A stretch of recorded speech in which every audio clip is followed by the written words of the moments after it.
Сегодня в республике на сев зерновых вышли аграрии 26 районов. В списке передовиков Нурлатский, Азнакаевский, Актанышский, Заинский, Черемшанский районы. Яровыми засеяли 25 тысяч гектаров. Это чуть больше 1% всей посевной площади. Сегодня я бы хотел проинформировать вас о ходе весенне-полевых работ, о финансировании АПК. К барнованию посевов Изяби приступили все районы. Треть работ уже завершена. Сев в самом начале. В этом году яровыми планируют засеять 2,7 миллионов гектаров пашни.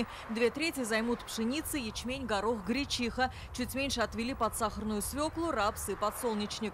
Семян достаточно, говорит министр. По семенам зерновых зернобовых культур обеспеченность 130%. Имеется 421 тысяч тонн семян. Завоз семян подсолнечников в хозяйствах уже на сегодняшний день 45% составляет. Кукуруза 64%, сахарной свеклы 83%. Достаточно и удобрений. На посевной задействуют 11 тысяч тракторов, почти 6 тысяч сеялок, более 800 посевных комплексов. Аграрии на работы получили больше 3 миллиардов рублей в виде господдержки. Дилеры имеют налаженную сеть завода запасных частей. Также продолжается работа по импортозамещению. В мощностях промышленных предприятий налажено более 2000 наименований запчастей для импортных машин. Сельхозпроизводители обеспечат и льготным топливом. Скидка составит 1500 рублей за тонну горючего. Поручение Раисы Республики провести полевые работы максимально эффективно и в сжатые сроки. Обеспеченность зерном 100%. Сейчас важно не упустить время, подчеркнул Рустам Миниханов. Необходимо сжатые сроки качественно провести весенние полевые работы. Это и подкормки, и закрытие влаги, но и посевную кампанию. Это будет залогом нашей продовольственной безопасности. Беспокойство вызывает запас зерна на элеваторах. Рекордный урожай прошлого года и низкие закупочные цены привели к тому, что в закромах остается больше 1 миллиона тонн хлеба.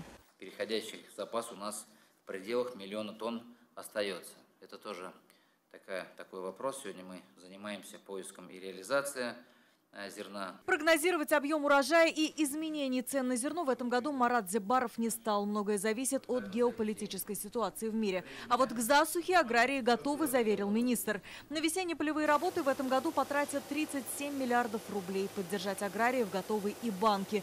Действуют льготные кредиты. Одним из основных продуктов, так и есть, это кредитно-сезонные полевые работы на приобретение семян, минеральных удобрений, органических удобрений, запчастей, топлива и прочее. Исключается возможность сотрудничества с или недисциплинированными. Почва зреет быстро, этому способствуют плюсовые температуры. Так в ближайшую декаду воздух прогреется до 20 градусов. Значит, все районы смогут приступить к посеву. Алия Хайрудинова, Адель Мендубаев, ТНВ, Казань.